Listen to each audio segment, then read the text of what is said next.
Bonjour à toutes et à tous. Alors, on poursuit aujourd'hui notre cycle de vidéos sur KiCad et on s'intéresse maintenant à la configuration du routeur pour pouvoir travailler en double couche. Alors, un exemple de circuit double couche. Voilà, donc la couche du dessus, on a donc des pistes de cuivre qui sont actuellement protégées par un vernis rouge. On voit également un certain nombre de pastilles métallisées. Alors, ces pastilles métallisées, elles peuvent être traversantes, elles peuvent être CMS. On voit des CMS un petit peu sur le dessus au milieu du circuit imprimé.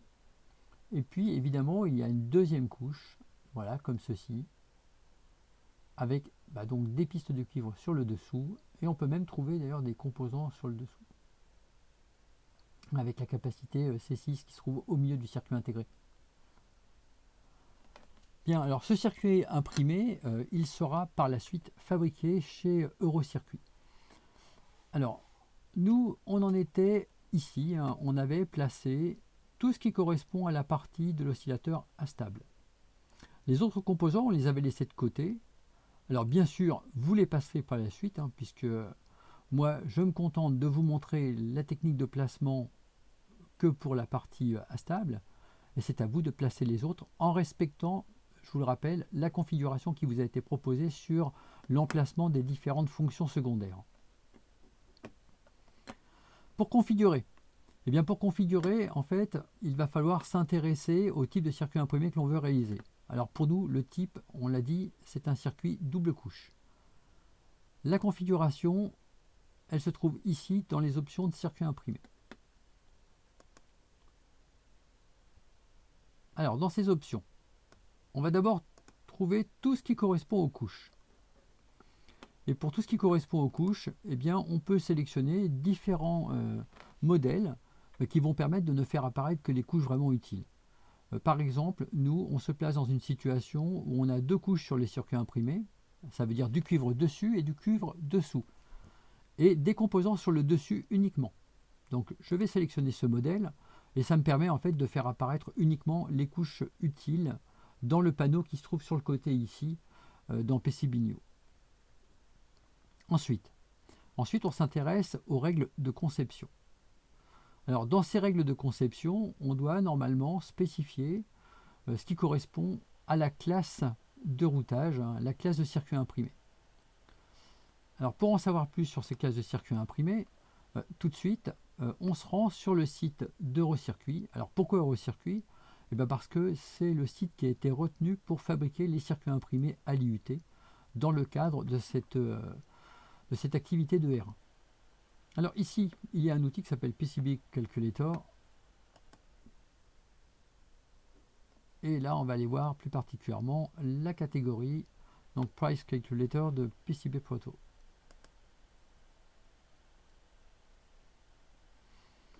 Bien, alors je passe sous silence un certain nombre de choses et je m'intéresse uniquement à un élément ici. C'est la technologie avec la classification. Et là, on voit apparaître ce qui correspond donc aux différentes classes de circuits imprimés. Donc ces classes de PCB, ici elles vont de 3 à 9. Alors la classe par défaut chez Eurocircuit, c'est celle qui correspond à la classe 6. Et dans cette classe 6, on a des pistes qui au minimum seront de 0,15 mm, donc 150 micromètres. Une isolation entre les pistes et entre les pastilles évidemment, qui pourra descendre au plus bas à 0,15 mm. Également, l'anneau d'une pastille, c'est-à-dire ce qui correspond au diamètre de la pastille divisé par 2 moins le trou, devra être supérieur ou égal à 0,125 mm. Bon, dans toutes les pastilles par défaut sur KiCad, on a effectivement le respect de ce critère-là. Donc deux critères essentiels à respecter pour nous, hein, ce sont les critères de largeur de piste et d'isolation de 0,15 mm. Pour ce qui concerne le trou de perçage le plus petit possible, on sera à 0,25 mm. Ça nous renvoie à ce qu'on vient de voir ici sur KiCad. Donc largeur minimum de piste, d'après ce que nous est donné au niveau de la classe 6, on est donc à 0,15. Le diamètre minimum pour un via, bah, on a vu qu'on pouvait percer à 0,25. Bon, moi je vais laisser ça en l'état. Donc perçage minimum pour un via, donc 0,3. Alors si je perce à 0,3 pour un via, ça veut dire qu'au niveau du diamètre minimum, il faut que j'ai 0,3 plus les 0,125 qu'on a vu tout à l'heure, cela multiplié par 2, ce qui fait 0,25. Donc 0,25 plus 0,3, ça veut dire qu'ici on devrait être à 0,55 sur ce principe-là. Mais comme le perçage minimum, il était plutôt à 0,25, on a dit, donc ça fait 0,25 plus 0,25, donc 0,5 ici. Des microvias, on n'en fera pas. Les microvias, c'est percé par un laser. Et dans notre cas, on ne fera pas de microvia. La distance minimum trou à trou, 0,25 mm. OK. Bien. Alors maintenant, on va pouvoir s'intéresser à la définition des classes d'équipotentiel. Sur notre circuit, on a un certain nombre d'équipotentiels. Alors, on a des signaux généraux et on a des signaux d'alimentation. Pour voir comment fonctionnent ces classes d'équipotentiel, je vous propose de créer une classe spécifique pour les alimentations. Donc pour ça, je clique sur plus et je vais appeler cette classe alimentation. Alors honnêtement, hein, compte tenu des courants mis en jeu dans le circuit qui nous intéresse, on pourrait tout à fait garder la même classe pour tous les signaux. Donc isolation 0,2 mm, bah, on est dans les clous parce qu'on doit avoir 0,15 minimum. La largeur de piste, bah, ici on va augmenter, on va passer à 0,4. Et ensuite, pour les vias, on va augmenter un peu, juste pour le principe, hein, pour montrer qu'effectivement on peut avoir dans ces classes d'équipotentiel différentes valeurs possibles. Et on va aller jusqu'à 0,6. Et puis d'ailleurs, si on était amené à fabriquer à l'IUT les circuits imprimés, bah 0,4 serait peut-être un petit peu juste, surtout pour pouvoir implanter le via. Donc on va également augmenter cette taille-là, si on avait besoin de matérialiser les via à l'IUT, puisque on n'a pas de métallisation à l'IUT. Donc voilà, j'ai changé un petit peu mes caractéristiques.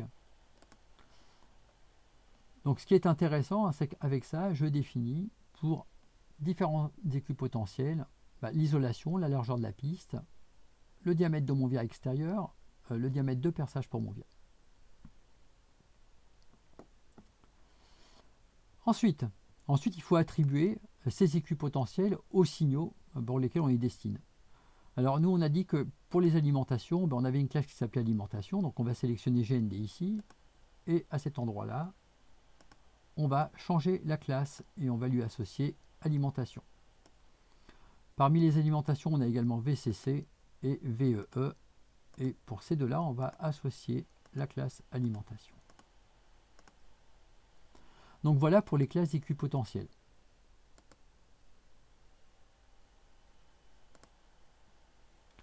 Bien, on a défini l'essentiel de la configuration pour notre circuit imprimé, hein, donc du double couche avec deux classes d'équipotentiel dans le respect donc, de la catégorie 6 des classes de PCB.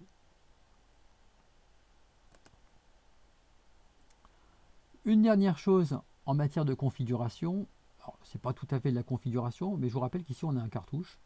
On n'en a pas parlé dans la première vidéo où on accédait à PCBnew. Évidemment, ce cartouche, il faut le remplir. Alors, il est bien dommage qu'il ne soit pas rempli à l'image de ce que l'on a dans notre schéma. Ça aurait été pratique. Donc pour pouvoir remplir le cartouche, allez, je fais une petite sauvegarde. On a ici un outil pour ajuster les éléments de la page, dans lequel on peut rentrer la date, 27/09/2020, et on va remplir ça comme on l'avait fait précédemment, numéro de version 1.0, le titre. Alors, le titre, on peut reprendre ce qu'on avait mis dans le schéma, en allant voir, évidemment, comme on est dans une boîte de dialogue sur PCBnew, il faut fermer. Donc là, je retourne sur mon schéma et je peux récupérer. Donc détecteur de présence pour train miniature, voilà ce qu'on avait mis. Donc on y retourne et on édite ici. Donc détecteur de présence pour train miniature. La société, donc IUT de Nantes, et département Géodésie. Et puis là, on peut mettre un nom, par exemple. Je mets le mien. OK. Donc comme ça, on a un cartouche. C'est quand même important sur chacun des fichiers de pouvoir bien identifier qui est l'auteur du travail, quel est le travail qui a été réalisé, etc. Bien, donc voilà pour la configuration du logiciel PCBnew, donc pour pouvoir réaliser donc un routage sur 2 couches, comme je vous l'ai présenté sur ce circuit imprimé là. Donc rendez-vous à la prochaine vidéo maintenant pour pouvoir tracer les pistes et définir un plan de masse.